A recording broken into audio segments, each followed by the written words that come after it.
How you doing? Ah, feeling a bit out of sorts. Yeah? Yeah,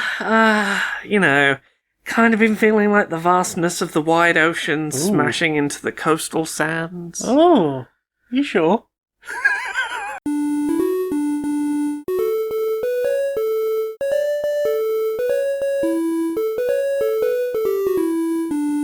Greetings, strangers, queer and pleasant. I'm not Laura Kate Magnetdale. And I'm not Jane Aerith Magnetdale, and welcome to another episode of Queer and Pleasant Strangers. It's a podcast where two queer trans women, that's us, we're wifey types, have a bit of a catch-up about media stuff we've consumed in the week and do silly voices and skits and have a bit of a silly catch-up. Yeah. How you doing? Oh, all right, you're back. You were away. I'm back. I'm a heckin' sleepy bean. I have had like a week and a half of travelling and I'm very sleepy. I've done all of the things, all of the travel, all of the peopling. That's so many peopling, Right? so many travels. So many travel and peopling. I know. Ooh. Well, I think you went and played some things. I sure did play some Do you things. want to tell us about the things that you played while you were away? Yeah, sure. So I'm gonna rattle through quite a few of these because I could have a very lengthy played section if I went in depth on most of the things I played. So I was at Gamescom, and that involved playing a bunch of stuff. I played a little bit of Jackbox Party Pack 10. Ooh, which is not out yet. No, this is out in like October, I think. So I got to play two of the games in it. I got to play TKO 2. Hell yeah, TKO best game. Yeah, so TKO is an existing game that I think was in Jackbox Party Pack 3. You come up with silly slogans, you do silly drawings, you then put a slogan and a drawing together to make a funny t-shirt design, see who's got the funniest funny t-shirt. This seems like it's basically the exact same game, except with additional art options. Do you want to draw in more colours or more colours of background with more options to change like line width and things? Do you want vests? Yeah, do you want to put it on a vest or a hoodie in-game, but also probably because they're going to try and sell you a low-quality vest or hoodie with your design on. What? Yeah, look, this one's really easy to talk about. If you enjoyed TKO, it's more TKO, but with slightly better art options. I did really enjoy TKO. Yeah, it's just more TKO, really. The other one I played, I need to pull up the name of the other one, was a music rhythm game. I'm just trying to find the name quickly. A music rhythm game with mobile lag. Yeah, that seems like a bad idea. We'll get to that. Surprisingly, not a terrible idea. So this one was called Do Re Mi, where it is a collaborative music rhythm game where the game is full of like royalty-free, public domain music, Right. that you are trying to do touchscreen, essentially like Guitar Hero-esque music rhythm gameplay to feed music to a giant carnivorous plant that wants to eat the players. Right. And there are different difficulties of instrument you can use for playing along with the song. Right. That range from, like, your standard, like guitar or piano or drums, through to more abstract instruments such as constant screaming. So, as you mentioned, yeah, like, this is a music rhythm game done via, mobile devices that are connected over the Wi-Fi or the 4G to the game servers. Yes. It works surprisingly well, despite, like, being It's in not a... something you could stream, though, I imagine. So, maybe. So here's the thing. The way they do it is when there'll be an on-screen countdown that will be like, we're going to count in, and when these things appear on screen, you tap in time with the things as when you see them on the screen. Right. You tap on your mobile device. And that calibrates your lag because it knows when it displayed it on the screen and when you tapped on your device. Okay. And therefore knows what the lag and the sync is between you. Okay. So for a bunch of people sat around in a room, it worked really well. I imagine it would work even with a couple of seconds of stream lag, because the way it works is you're playing your own music rhythm game along with the music you're hearing on the TV. Right. And then at the end, it basically gets everyone's how they did, makes it into a MIDI file and puts them all together.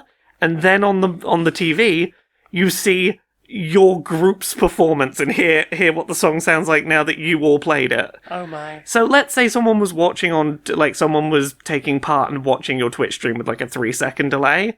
They'd be playing their own 3-second delayed music rhythm game on their device, and it'd all get put together at the end as if they were doing it at the same time as everyone else. Okay. So I've not tried it with Curious that. what the longest lag that can manage is, because I've known streams be like 20 seconds out. Yeah, like, usually I have, like, 3 to 5 seconds, because I have it set to low latency, but I'd be curious to try it with streaming, but I was surprised at how well this worked, considering everyone is on different remote devices over the internet. It surprisingly worked. I got a little bit of a look at what the other games in there were. There's Time Jinx, which is something to do with, like, guessing when things happened in time and you're trying to get as close to the year as possible. There's one called Fixed Text, which is something to do with, like, trying to fix text messages, but the way it was described was, imagine a bunch of people scrambling around in a collaborative Google Doc. And Hypnotorious, which is a social deduction game in which you've all been hypnotized to be, the example might be everyone playing has been hypnotized to be a cat, and you've got to answer questions as if you've been hypnotized into being a cat. Right. One person in the group has been hypnotized to be something else. It's not like you're the imposter, don't let anyone know. It's, you've got to subtly work out whether you're the one or whether you're the group without giving away what the other side is pretending to be. Didn't get to play those ones. They seem interesting, but it seems like more Jackbox. It's hard to know until you're...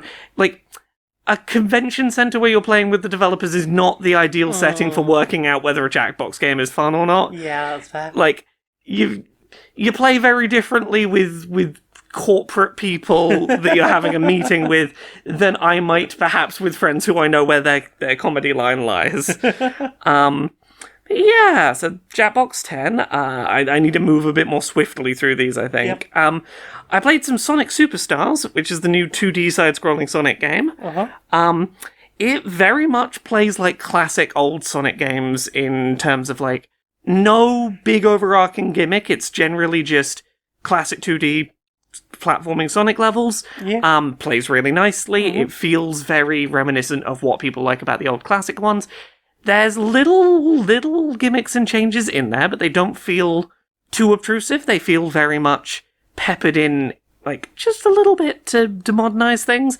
There's one level that I played in particular where the whole gimmick was there were occasionally gates in the level, and as you ran through them, you'd transform into other forms very briefly. Okay. So, like, at one point I was a sort of voxel Sonic, at one point I was a little jellyfish that could sort of dash and sort of swim in 3D space. At one point I was a side-scrolling rocket going very fast trying to dodge projectiles. Okay. And none of these sections lasted too long that it felt like they were taking away from the focus. It was, do a silly little thing, okay, back to running around as Sonic. And I think, like, that's the balance that this seems to have gotten quite well, is having unique, interesting little stage gimmicks that don't feel like they're trying to go, and this gimmick is the future of Sonic now. It doesn't feel like they're trying to throw Sonic away, as they often feel like they're trying to do in new games. I also played a demo for Stalker 2. Absolutely brutally bleak game. Right. The demo that I played started with me in Chernobyl, with my leg being mauled by a dog, and invisible gravity wells that would do me huge damage if I walked into them, and my Geiger counter kept going off because there were radiation spots everywhere, and there were compounds full of people who would kill me in like 3 shots. Just a chill time. Just a chill time. Compared to the first Stalker, the main thing I can say is they added in like a compass that shows you where your like quest objectives are, and that's a nice little quality of life change. What else did I play? Black Myth Wukong. It's kind of Dark Souls if you were playing as like a monkey man with a big staff that could sort of pole vault around and stuff. Okay.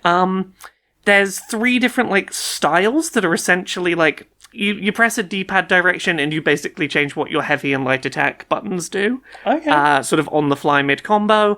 So you can sort of change between like this one maybe is like bigger, heavier smashes. Maybe this one launches me around the battlefield. Maybe this gives me a bit more ability to poke from a sort of distance range. The thing that I thought was quite interesting is because you only really have one weapon, at least in this demo I saw, which was your sort of quarterstaff, you had to come in quite close range. But you had a lot of like magic using abilities to sort of keep you safe at that close range. Like being able to turn your character like completely into stone to like block incoming damage and then do sort of a counter. Lots of things to be like ways to stay in close but still keep yourself alive. It was very difficult, very tricky, but it was fun. It feels promising. Cool. I played the War Games mode for Homeworld 3. Oh, yes. So Homeworld as a series is a bunch of, like, space RTS games with big fleets of spaceships. This one has a new mode that is basically a co-op roguelike, where you are trying to get back to, like, safe regions of space with other players while trying to very quickly, like, build up your little RTS fleet, do your objective, and then decide how much longer to hang around trying to get extra resources before you hop to the next bit of a level. That sounds really interesting, I have to say. It's Yeah. To be honest, like, I've never really liked the idea of co-op RTS games. Like, Red Alert 3 was just like, no, I'm off now, which is a shame, because I hear the plot for that is hilarious.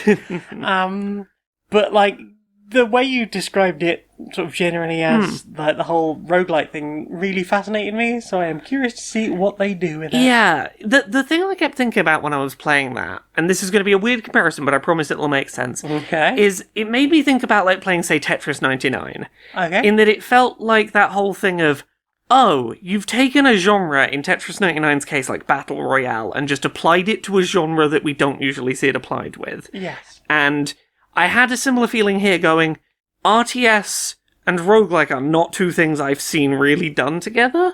And I think that it helps that, like, they try and keep runs pretty short. Like, this is not the full... Like, this is not Homeworld 3's entire game. This is intended to be, like, a shorter little side mode. And it's like, yeah, you do, like, 3 missions back to back. You're trying to... It's going to take you maybe, like, an hour an to do your, like... to just endless skirmishes for multiplayer. Yeah, and it was... There was something nice about the pacing of, like, the first mission of the 3 was, like, a bit slower to start, so you had your time to start gathering resources and getting your initial fleet ready. I like that between missions you maintain your fleet, any that are still kept alive, so you're trying to, like, work out how much you can build up before you hop to the next mission, where you might have less setup time to jump into things. It was pretty fun. I'm interested to play more of it. Continuing through Gamescom stuff, I'm not going to talk about everything I played at Gamescom, but what other ones do I want to talk about? Best thing I played at Gamescom, my favourite thing I played at Gamescom, I got to play more Billie Bust Up. Yay! I got to play a new demo for Billie Bust Up, which I'm sure we must have talked about Billie Bust Up on here at some point. I don't think we have, Maybe we haven't. Because we've previously really only known it from, like, TikTok, so... Yeah, like, I'd played one of I played the Kickstarter demo for it a while back, but, yeah, so Billie Bust Up is a music rhythm platformer about a billy goat, where all of the boss fights have, like, really catchy soundtracks to them. Yeah, we've both been following this for a while on TikTok and have a couple of the boss tunes pretty stuck in our heads. Yeah. There's been a demo, there's a couple of years old demo for this when it was on Kickstarter originally for the Fantokyo boss fight with the puppet strings. Yes. Absolutely, like, sold me on the idea of that game. I got to play, like, a level leading up to a boss fight, see a cutscene, and do a new boss fight at Gamescom, which was the Barnaby boss fight. Yes, the owl. Yes, the ghost owl that really, really, really, really, really wants to murder you. I'm really impressed at how the animation quality for the cutscenes has come along. Like, they now have a publisher, and it's clear they've got publisher money now. It's really, like, the pacing and the expressiveness of the cutscenes is superb, absolutely fantastic. I very much enjoyed the concept of this boss fight, which was, hey, you want to come to my party? Well, it's full of ghosts, so if you're going to come to the party... No, I really don't want to come to the party. I'm going to have to murder you so you can come to the party. How do you want to die? You did try and steal the gem, to be fair. A little bit. Don't worry about it. Yes, I was given 3 options of how to die, said none of the above, and Barnaby's like, oh, wonderful, we'll spin the wheel, and then you've got a entire boss fight of different ways that you could die, and you're having to dodge those in a boss fight. There's a million of them, I hear. There's a million gruesome ways to die, I hear. That game is tricky and challenging, and I'm very glad to hear that there's a bunch of accessibility stuff being worked into it. Yeah. Such as the ability to have mid-boss fight checkpoints, for example. But just, like, some of the accessibility stuff is, like, really interesting and I hadn't really heard of done by other games, such as, if you die in a boss fight, the default is that sometimes the boss might make fun of you, the player, for losing at the boss fight. If that's going to make you not want to play the game, you can turn that off. So it'll just be like generic, I killed the character shouts, and not, I'm going to make you feel bad for not playing well enough. And I'm like, well, touches like that are really nice. Yeah, that game's really coming together, and I'm so excited for it. Excellent. I think those are like the bulk of the Gamescom demos I want to talk about. But where is the skull of Gamescom demos you want to talk about? I'm sorry, I'm sleepy. What did I say that led to that? You said that was the bulk of... Oh, bulk and skull. Sorry, I was like, I don't remember what the phrasing of what I just said was. I'm going to need a reminder. That is how I remind you. So yeah, that's most of the things I played at Gamescom that I feel are worth talking about. Wow. I've got other things to talk about this week still in the played section, but we'll get to those in a minute. What have you played this week? I played some Survivors type games. I played a bunch of Bounty of One. It's alright. Yeah. It's seemingly like one level, as far as I can tell. Maybe there's more, but you have to play a lot of it to get through it. There are more characters. They're not super interesting. But like, there's certain combinations of weapons you need to do or unlock in order to like get the best out of certain characters. So, like, even your starting character is like, okay, well, your starting character requires something quite difficult, which is like getting through the same level at like 10 different difficulty settings. And it's like, well, there's not enough here, but sure. Again, everyone tried to cash in on the Vampire Survivors train, I guess, including the train. Also played a bunch of, sorry, that was Bounty of One. I also played Nomad Survival, which is a pixel art version of the Survivor genre. You have to play it on at least 100% or 200% to make it feel like you're actually moving at all. Otherwise, is that percentage speed? Yeah. Okay. Because it starts you off on, like, I think it's just listed as 0%. Is the default, and it's like, this is painfully slow. But the timer doesn't go any faster, it's just that you move more quickly, and so do the enemies. So I guess it's harder, but also, like, it's not like it's moving slowly and you can get away from things. Because you can't really, they're still going to be faster than you. It's just tedious to play. But, I've done a good few runs on that now. It doesn't really have evolutions so much as get a thing to level 10, or get a thing to level 9, and the next one will have like a rainbow flashy texture over it, and be basically the same thing, but the final version of it. Okay, yeah. Kind of enjoying that. This seems to have 4 levels that you periodically, basically beat a certain boss in a certain area, and it will give you an option to spend gold to unlock another level. There are, as far as I can tell, 4 levels. You can play at normal level, or you can play it in double XP mode. Double XP mode doesn't grant you any orbs, but you will still be able to farm a bunch of gold from it, and the gold will get you like or various little upgrades. But you need the orbs for other kinds of upgrades, so fuck knows. There's probably a really good way of farming this game, but it's fine, I guess. It's alright. It's some alternative to Vampire Survivors when you played the crap out of Vampire Survivors. Yeah, that's fair. Have you played anything else, or shall I just keep going? I played a couple of other things I can talk about quickly. I played a demo for one of the games that was in the Accessibility Summer Showcase. Played a demo for Spaceboat. Oh, heck. You remember this one? The sort of neon, mystery game on a big cruise ship in space? Yeah, I think I remember that one. Yeah, so there is a fairly beefy demo up on the PlayStation Store at the moment. It's probably in other places, but that's where I saw it. It is a third-person...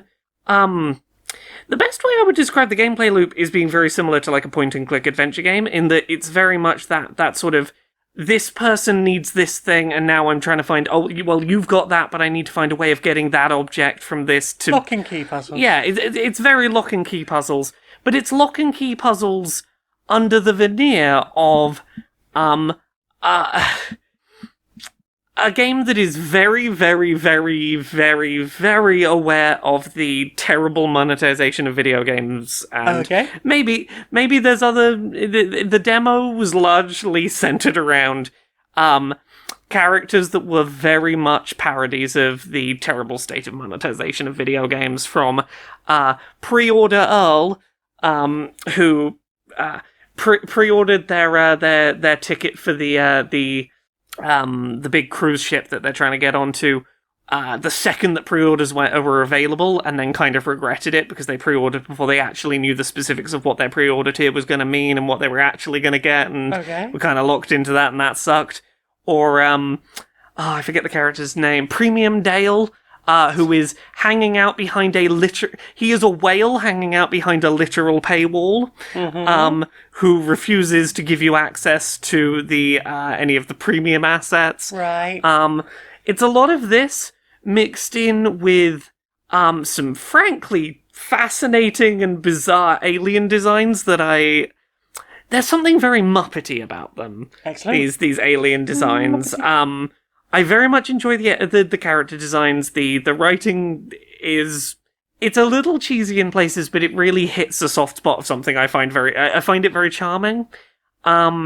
The lock and key puzzles are not too obtuse. The main thing this does that I think is kind of neat, that's almost a little bit Phoenix Wright, is occasionally in a line of dialogue from a character, something will be said in gold text, and if you press the square button, you can write that down and use it as a prompt to ask questions to other characters. So that might open up other dialogue options to you.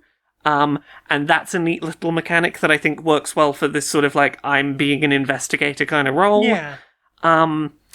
It's fun. The demo pleasantly surprised me. I enjoyed it. I think that it had a lot of interesting, like, unique little bits of gameplay that it threw in for specific mechanics. I'm excited to see more of that. The other one, and the one that I played a demo for and then picked up the full game and started playing the full game, and I'm really into it, is I started playing Sea of Stars. So this is a pixel art RPG that is... I saw it described as partway between Chrono Trigger and Paper Mario. Okay. And the more of it I've played, the more that feels like a pretty appropriate comparison. The idea is that you are playing as a trio of characters. Your main character, you pick one of two characters. It apparently doesn't impact the plot that much, which of the two you play as, who are in some way destined to go be some heroes and, prevent some big calamity happening in the place where you live. You learn to use magic. You are going on your adventure with your completely un-magic inclined friend, who is a chef and is like, I have no magic, but I will cook you food, and that will be great. Going off on this little adventure to save the world. And the characters are charming as heck. I really like their interactions. They feel very well written to be an endearing group of people you want to see succeed on this adventure. I appreciate that it's only 25 to 30 hours long. I appreciate a manageably sized RPG.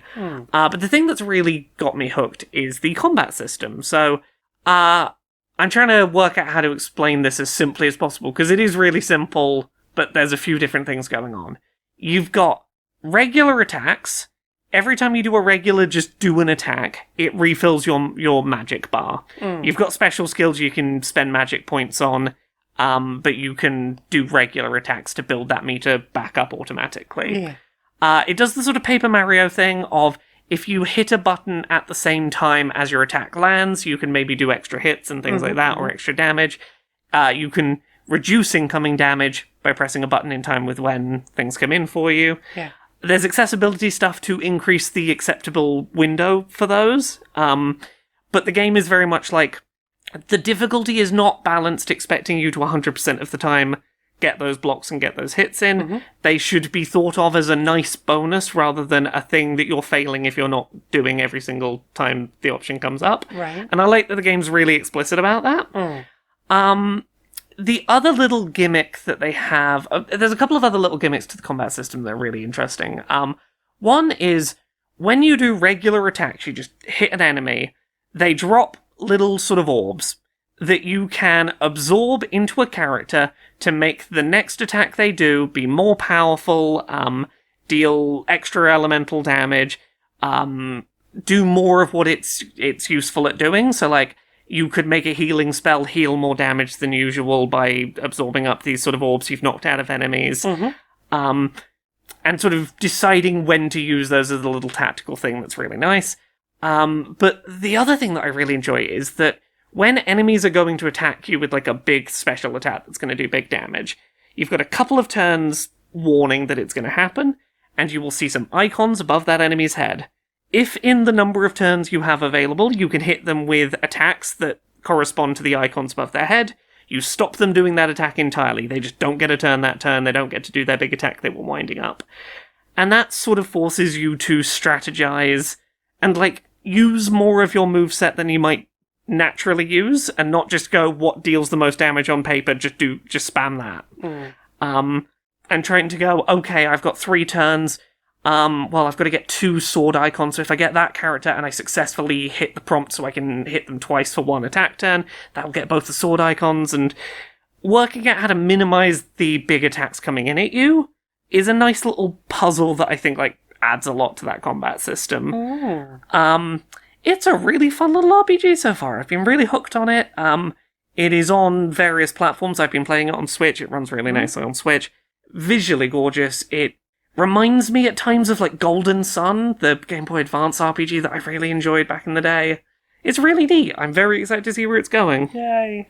What about you? What else have you played this week? I played some Warp's Edge, which is a board game published by Renegade. It's from their Solo Hero series. It is a, I guess it's kind of roguelike-ish. It's a bag builder game.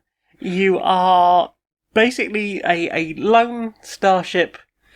You've kind of broken away from your main fleet. You've been sort of lost in space, but suddenly you find yourself well behind enemy lines, right on their alien mothership, and you have an opportunity to surprise them with your one single ship. The plot goes basically that you go in, you do your best, you take a couple of hits, you take out a bunch of the ships guarding the mothership, but ultimately you die, and before you know it, you're back at just before it all happened, but now your cargo bay is full, and you know what's coming, kind of, and you have more preparation. And basically the concept is, you have a bunch of things in your bag, you draw like five of these little tokens out at the start, at the end of your turn, and you, or even at the start of the game, and they will have various things like energy to buy more tokens to go in the bag, lasers to shoot down enemies, evade to evade enemies, and you can either completely kill an enemy to get a reward for it, or you can stun it by doing an amount of damage. Not all enemies can be stunned. Enemies come in 3 different difficulty levels, and they are, like, the mothership that you have chosen to go up against will have, like, a deck. It'll be like, get 4 from the reds, 4 from the orange, 4 from the yellow, And you will shuffle those separately and then put them in a stack with yellows at the top, yellow being the easiest ones. As you go through, you will get more out of that deck. You'll start with a row of 4. First round, or first warp as they call it, you might not get much done, but at that point you're, gathering resources and hopefully in future having a better run at things, and ultimately you've got, depending on which mothership you're fighting, like 3 to 4 warps to try and defeat them and press on. And yeah, it's a really fascinating idea. You've got to sort of manage, do I want to buy things with my energy, or do I want to use that to repair my shields? Some of the ships have very low shields but very high hull, but there's no way of repairing the hull. So you have to be sort of carefully balancing various things. Some ships will have special effects, they'll start with an extra skill card, which is just a skill that you can spend tokens on to activate, and then it will do something special, like all your lasers are worth double this round. Ooh. Which is one of my favourites, one of the most convenient ones of all of them. But the ship itself might have a thing that sort of counterbalances that, whereby it takes one more laser to kill an enemy.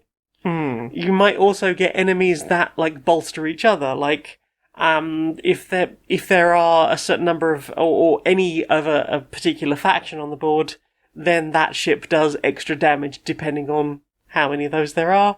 It's a fun little solo game you can get through in about 20 to 40 minutes. There's 4, I think, different motherships in the base game box, and they range from just this sort of very simple thing that's in 3 parts. They won't attack until you've killed all the things in the deck, and then you've got a good clear shot at it, but they'll take quite a lot of damage. But you can see what's coming up ahead, you sort of know what those are. It's really interesting, I'm really enjoying it so far, and I particularly like the Revenant. It's really hard because it will attack, and it can attack you and be attacked at all times, as opposed to when everything else has been defeated as well. But you only have 3 warps to get through its base phase, so you have to destroy all 3 bits of its main body, and then it flips over, automatically ends that warp, and turns into a big robot that you have to fight. Oh, fun! And you've only got 1 warp to do it. Fun! It's cool as fuck, but also and it's if you sort of deliberately don't look too much at the things you're fighting before you go in. Especially with the bosses, it's at least the first couple of times it can surprise you quite nicely. There's one that's 2 ships that work together, and as you take out one of those motherships, the other side can't be affected in certain ways. But there's this sort of constantly rotating wheel of nothing can be stunned with the laser this round, or nothing can be stunned by maneuvers to evade them. It's a really fascinating little idea, and it all fits in a tiny little box, and I'm very much enjoying that so far. Yeah. What about you? Play anything else? Just a bunch more Vampire Survivors on Switch. It's been my travel game when I don't have brain for anything else, because I've been trying to have opinions about way too many games and have too many meetings about games. That is fair. I had to form opinions very quickly on a lot of games. You did? But yeah, you played anything else this week? Not really. I've been painting a lot of minis. I've decided to paint the Scythe minis, because we've had it for a while, and over the last few months I've been sort of getting more and more bits for, I will paint them, I will paint them, I will paint them. And I was planning to paint them way back in February, March, I feel like. And then we have had just really shit weather. Yes. So it's I can't even prime these right now because I've only got rattle cans. I don't have an airbrush and stuff. So yeah. It was I can't prime these right now. So it's I have time. So I sprayed them. Yay. And then I've spent many days slowly working through all 7 factions, and then being oh fuck, I haven't even started on the airships. But yeah, they're coming along. They're looking really nice. I will submit pictures up on my Discord at some point if you're interested. I think that's everything. Well then, time for this. Oh god, okay, when's my next meeting? Okay, like 3 minutes, I can make it over there. Laura?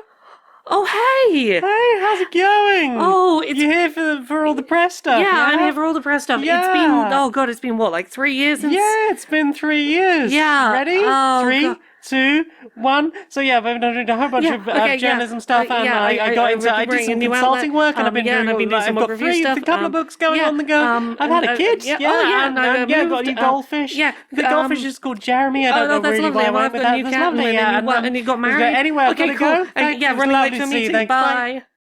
The Gamescom experience. ADHD, well, it's a world where people have ADHD, and that's fine. Hey, boss. Oh, hello. Hi, yeah, I'm not going to be able to make it in. Oh, is everything okay? Yeah, I've just got really, really, really into crochet, and I'm thinking I'm just going to take 6 months out and just, enjoy the thing while I'm into it. Oh, of course. Awesome, thanks. ADHD, well, it's the world where people have ADHD, and that's fine. Yeah. So, what have you put in your eyes? We watched a thing together, and I think this is the big thing we've watched. We went and saw Deathnote the Musical. We did. The English language debut of Deathnote the Musical. And what, on the second night, I think it was? Yeah, I think it was his second night in London. Yeah, so, for anyone unaware, Deathnote is an anime about a kid who finds a notebook that you write a name down, and then that person dies, and then very quickly he decides that he should be god of the world, and absolute power corrupts absolutely as it does. In the course of, 2 musical numbers. Yeah. So yes, the musical is interesting in that, I'd heard a couple of songs from it when... So this was a Japanese and Korean musical that, a couple of tracks got, test translated to English a few years back, and they were pretty damn catchy. But this was the first time, the whole thing's been done in English, and I think that largely they did a really good job, with the big caveat being they very much, they decided they were going to end it at, mild Death Note spoilers here, the point where L dies, but also they were going to kind of rush their own ending around there. And I think that ending is the weakest part, but I think that generally it's a pretty good musical. I think they tried to squeeze an awful lot in, and I think they did a good job. Yep. There was a lot of content, but it wasn't M. Night Shyamalan tries to do Avatar: The Last Airbender. Yeah. Here's the thing. I generally think the pacing was pretty solid in that, first of all, really impressed at how little of it wasn't musical numbers. It was almost an opera. It was almost an opera in terms of, just everything is delivered in musical. You would occasionally get little conversations here or there, but it was very minimal. Yeah. There's a couple of numbers that, there's a couple of numbers here and there that I think you maybe could have cut and had more time to do that ending a little less rushed than they did. But there are things I really like. I very much liked that they gave Light's dad more sort of agency in the narrative and more of a role of his own. I really liked that they picked some of the sillier moments between Light and L to dramatize in song form. I think the tennis match was a great choice. Yes. I really liked their take on L. I thought he was a very interestingly handled character. Yes. And I think his sort of deductive reasoning musical numbers were very fun. Yeah. I thought the set was really interesting. That it's 3 parts, a desk, a bedroom with a bed and some shelves, and what was the middle section? It's a chair and some TV screens. Yes, they did a lot with a little set wise. Well, it was perfect, I think, for doing all of those Light and L, yes, almost conversation, outthinking each other moments. Yes. And I think that, the places where this really shines is when it gets into the meat of Light versus L, and that sort of, we're having the battle of brains back and forth, works really well as, an excuse for combative, duets. And those moments worked really well, I think. Yeah. Yeah, there was a lot about it I really loved. Ryuk's actor was fantastic. Oh, yes. So excessively over the top. Beautifully. Beautifully. snarky. Yes, exactly the right kind of energy.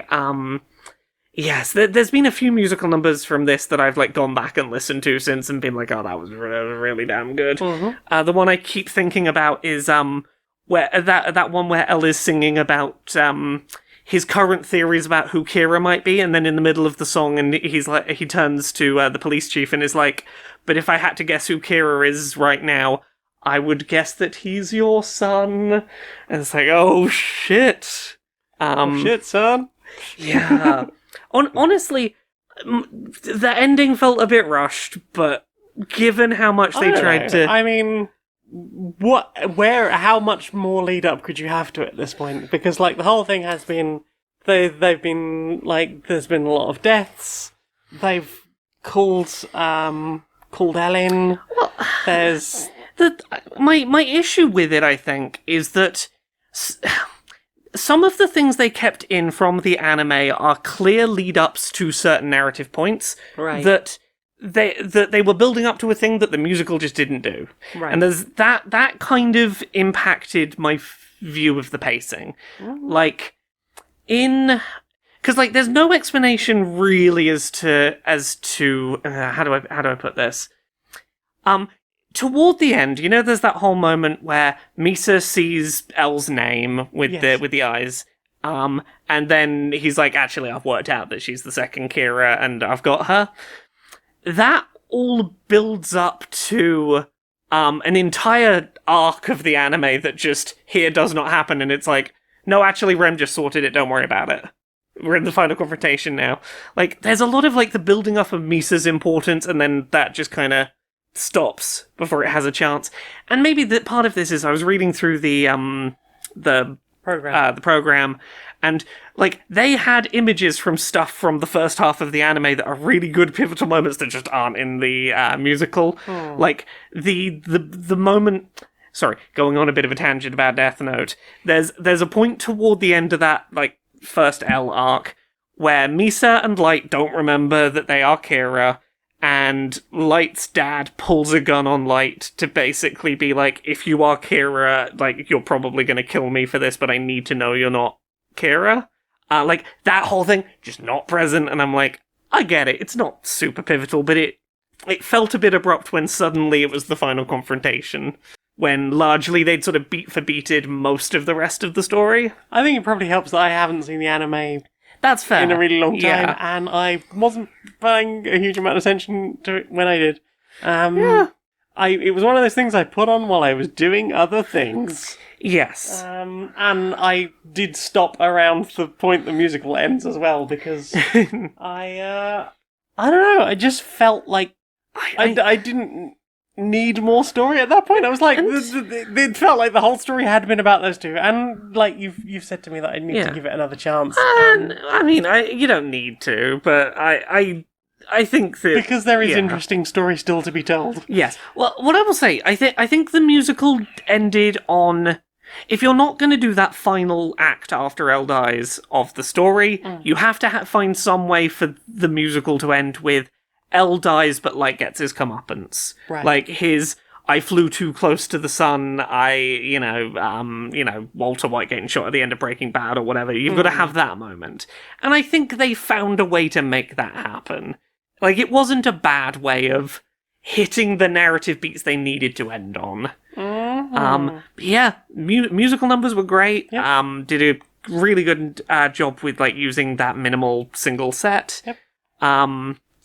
I have been mildly addicted to some of the soundtrack. It's pretty good. Excellent. Yeah.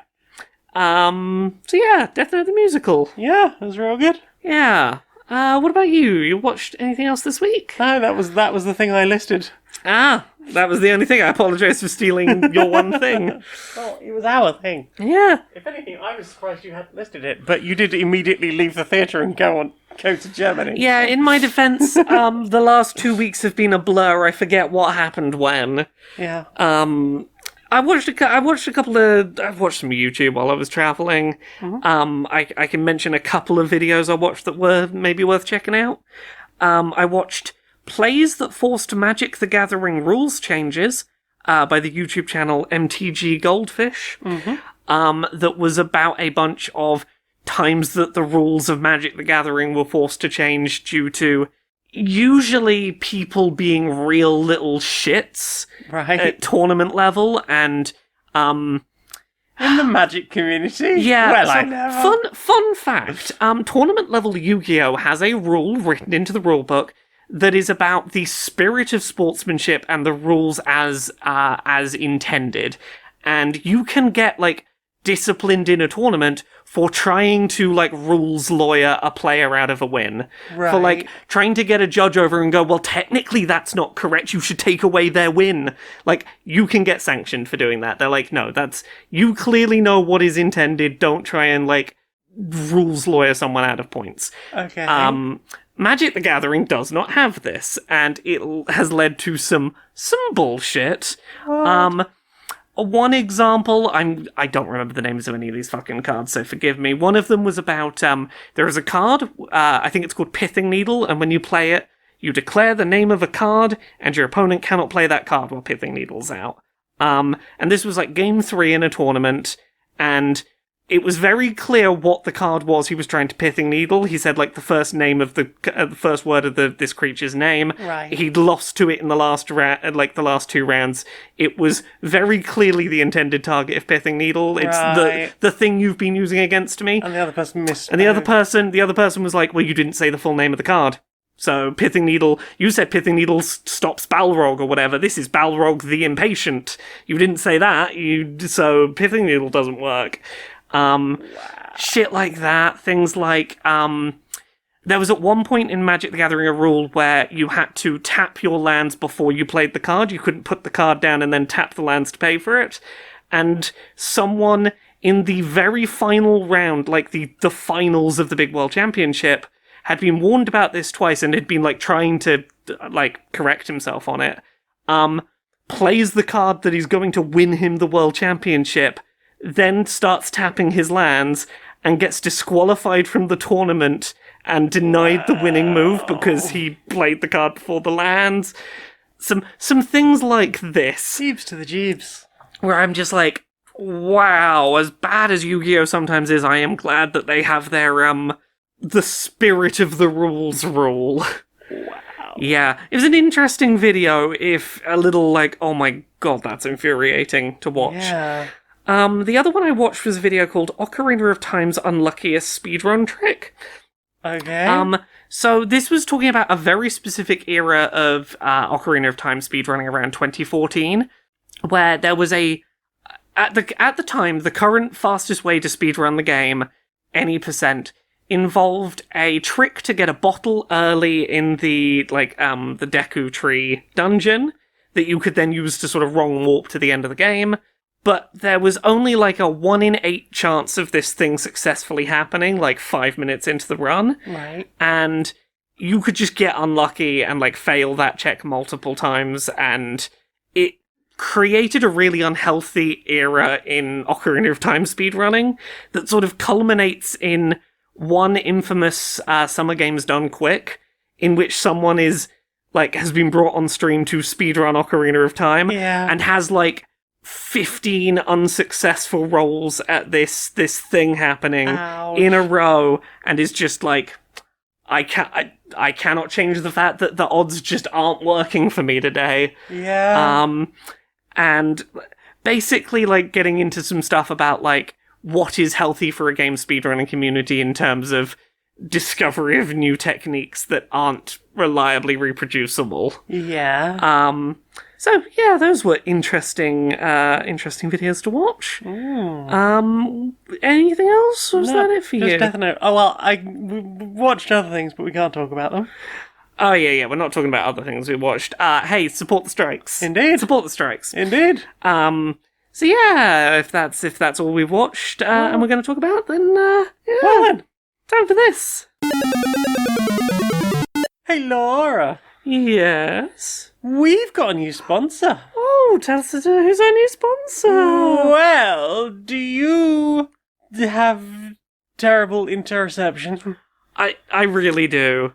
Do you, go body feel not right?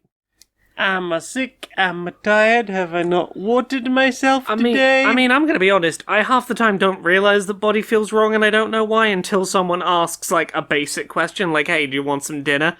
I don't know. Oh, suddenly I'm aware of everything going on in my body. How long's that been going on? Oh, shit. How hungry am I? I need to don't poop. know. Yeah, my body suddenly has needs now I think about it. Well, then you maybe need this week's sponsor. It's Am I Hungry? .lol.net. It's an app for people with poor interoception to tell numerically how hungry they are. Oh, finally I'll be able to answer the question, how hungry are you for dinner, with more than a middling? Yeah. Apparently, I am currently a 0.2. Okay, well. Because I have had dinner. You have had dinner, I But see. I see here my dessert stomach is yes, good to go at any moment. Yes, well, that's an entirely separate meter. But I think that's good that meter is there. Yeah. Can I actually fit a dessert in, or am I doomed? It's do I need to have food, or could I fit more food in? More cheese to fill up the corners and all that. Exactly. Yeah, well, that's pretty handy. And you could have that handy to you at amihungry.lol.net. Sorry, amihungry? .lol.net. Enter code Q&PS 274, I'm going to say. I might be wrong, who knows. And you can get 12% off your first 12 months of the app. That's pretty good. Inside the boardroom of Supremacy Software. Hi. So, I got a problem I'm trying to get some help with. Again? I know. This isn't like we're in trouble. This is more of I need some creative problem solving. Right. So, our new Call of Duty, we know what the quality of that is. Garbage. Yeah, it's garbage, but, people are asking for review copies, and it's that time of year, and I'm trying to work out how we can give as few people as possible access to the game while being sly about that, because if people catch on that no one has review code, they're going to assume it's bad. I'm trying to work out how we can, walk that line. Well, how about, we buy, or offer to buy a bunch of advertising space on, a bunch of the big news places, and, the advertising says, we have code for the game, and we'll have our review. I mean, look, I think that might be mildly illegal, but we'll run it by legal. We'll see what they say. Right. I was thinking, could we give code to, one or two people we know are going to absolutely love it, and, get them to post, review code has gone out, lots of play, it's not just me that has code, other people have it too, and, let people assume that the reason no one else is saying they have code is, NDAs and stuff. Yeah. What about, we just say that they're in loot boxes, and, people, the outlets haven't yet, managed to do enough pulls. So what they need to be doing is pulling from random Supremacy Software boxes for a chance to get a key to review our game. Oh, I like it. What if we just put out a post excitedly on our social saying, we're excited for all the people who've received review code. They've gone out, we're excited. You are a fucking genius. I know. So, what have you put in your ears? Not a huge amount, because it's been a lot of, I've not had a lot of brain space for new music, because traveling and, being in, work mode. I did go back and listen to the album and the track of the same name, Monsters, by Super Powerless, which I'm pretty sure I've talked about on this show before. Super Powerless, a guy called Oliver Hindle, who did one album of really cool chiptune music, absolutely love that album. And then Britain's Got Talent fucked him over and made him hate, destroyed his love of making music. But I go back and listen to that album every now and then. It is a fantastic album about, like, battling mental health conditions, told through, like, chiptune rock. It's really good. I love that album so much. The track Monsters, fantastic. It was a lot of listening to stuff I already know because I needed familiarity. Yeah. I went back and listened to the track Fire by Kimya Dawson. Yeah. Which is a really good song about kind of self-destructive behavior and wobbly mental health times. But it is a beautifully put together track. Other than that, I tried listening to some new music today, but my music recommending algorithm has been completely and utterly thrown for a loop because You listen to memes all weekend. I spent a weekend listening to meme music, and as such, all that my music algorithm wants to recommend me is joke songs and not any of the genres I usually enjoy. But I can throw some of the songs I was listening to at you. Tight Pants Body Rolls by Leslie Hall. Yay! Planet of the Bass. Listen to a lot of Planet of the Bass. My Dumb Stepdad, Sync 182. This was, you might know a clip of this from TikTok. It's the My Dumb Stepdad's Drowning in a Submarine. No, it was a Blink 182 inspired parody song about the guy whose dad was in the Titanic sub while he went to the Blink show. Yeah. It is a full-length track, and it is oddly catchy. It's real danceable too. Other tracks, let me have a look. What's on the list? Listen to a good chunk of The Northern Boys. Give It To Me, Party Time, and Sexy Train. If we've talked about them here before. If you've not heard The Northern Boys, it's 3 northern old men singing weirdly progressive, catchy dance tunes. The gays and the bis and the trans and the big bald man. Yeah. They are the band that iconically sung gonna buy a transgender man 2 pints, hoping I get lucky and fist him tonight. Bustin', Neil Ciceralia. Yay! The Ballad of Bilbo Baggins by Leonard Nimoy. Bilbo, the bravest little hobbit of them all. Some tracks from Crazy Ex-Girlfriend, like Friendtopia, Getting By. That'll probably do. I was listening to a bunch of just kind of memey trash songs. Excellent. What about you? What have you listened to this week? I've listened to nearly 100 episodes of the Magnus Archives. Yeah, you have. Yeah, I started at episode 19 and I'm now on 113. It was something to listen to while I was painting that was familiar and didn't require too much maintenance. So, yeah, I've heard a lot of Magnus Archives. It's been nice to go back through it. I have, on this, I think, 3rd listen through. Although I didn't actually start at the beginning, because I think some of the stories there are a little bit weaker than others. But yeah, it's been nice to have a listen back. I feel like I've picked up more in this listen to than the last time I listened through. Yeah, it's been nice to just have on in the background, and I've been craving something spoopy, and obviously we've just been starting to get the first mutterings of news about the Magnus Protocol, which I think starts in October.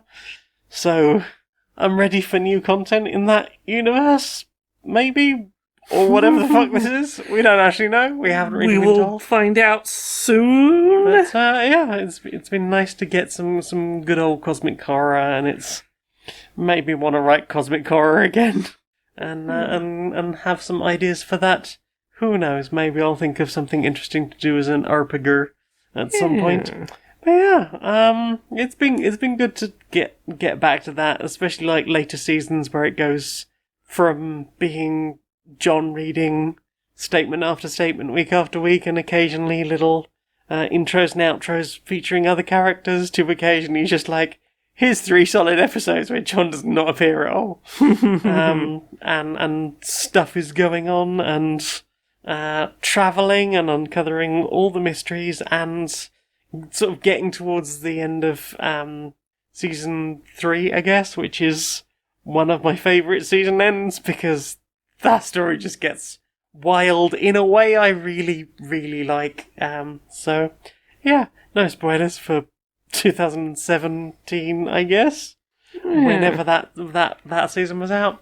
But yeah, it's still a good show, even on Listen 3, and yeah, I'm just looking for more good cosmic horror stuff until such time as there is more in that universe. Yeah, have you got anything else? That's about it for me. Well then, Time for this. It was raining in the city that night. Like it was raining in this city every damn night. I'd been on the case for days and I just couldn't work it out. Every place I turned into another loose end. She'd walked into my office 3 days ago with a case that seemed perfectly simple. But here I was, days later, confused. The question still remained. How did she manage to get that bruise on her knee? Best I could tell at this point, either that door frame jumped out at her, or she, like me, was neurodivergent and prone to just obtaining random bruises. Now I just needed to work out where my random bruises were coming from.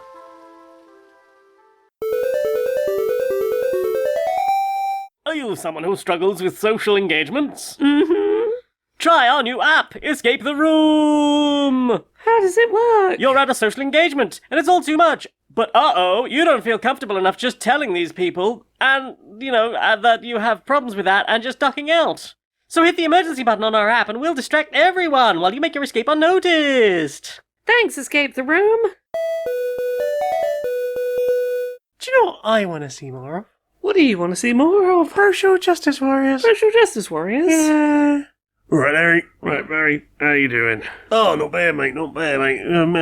Yeah, missed you, mate. Didn't see you last week. Oh, I know. Sorry, I was busy. Yeah, out and about, gallivanting, adventuring. Yeah, but doing so as carefully as I can, though. Yeah. Very important, of course.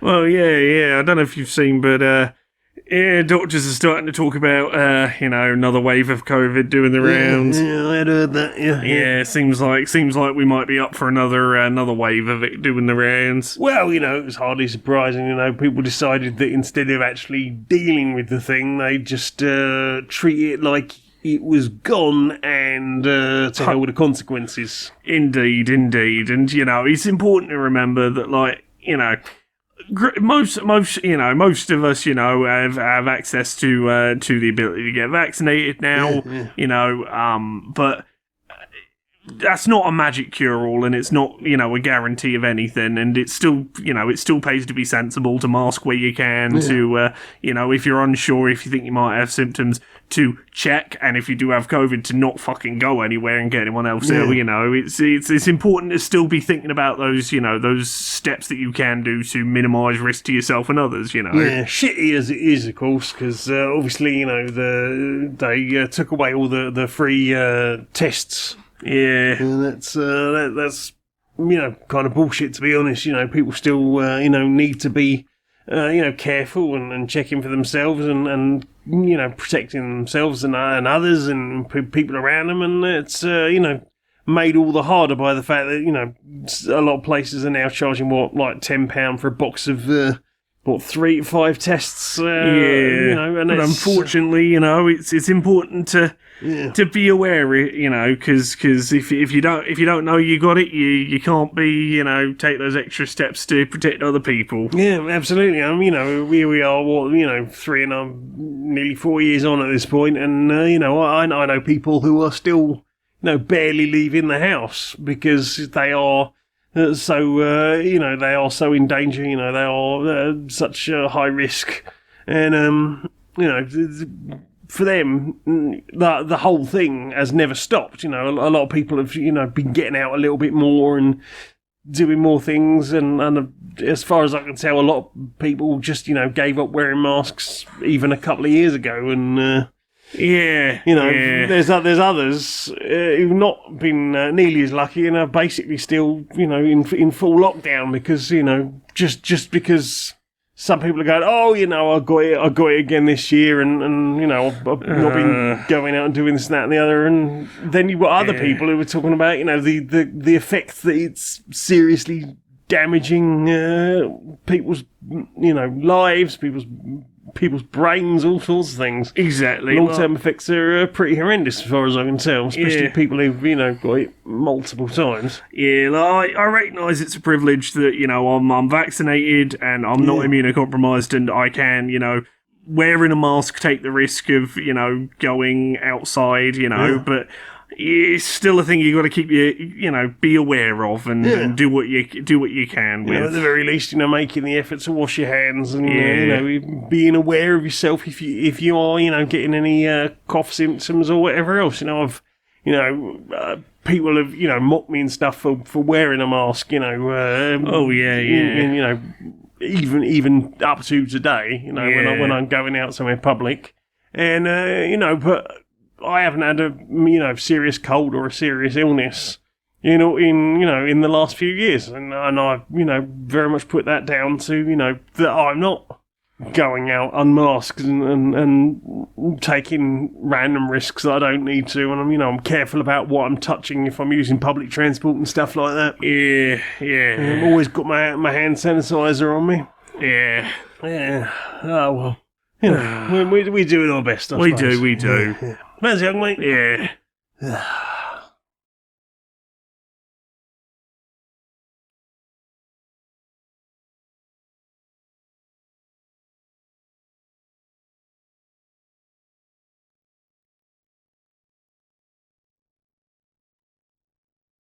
Good hug, mate. Good hug.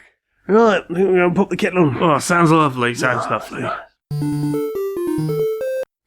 You do things. I do things. Things that people would like to enjoy. I suppose so. And they can do that. Where can they do that? Where can they find the things? They can find the things at Laura K. Buzz pretty much everywhere on the internet. Laura K. Buzz on Twitter, Twitch, YouTube, TikTok, Patreon, that's the one that pays the bills. Blue Sky, Threads, Mastodon, all the places, Laura K. Buzz.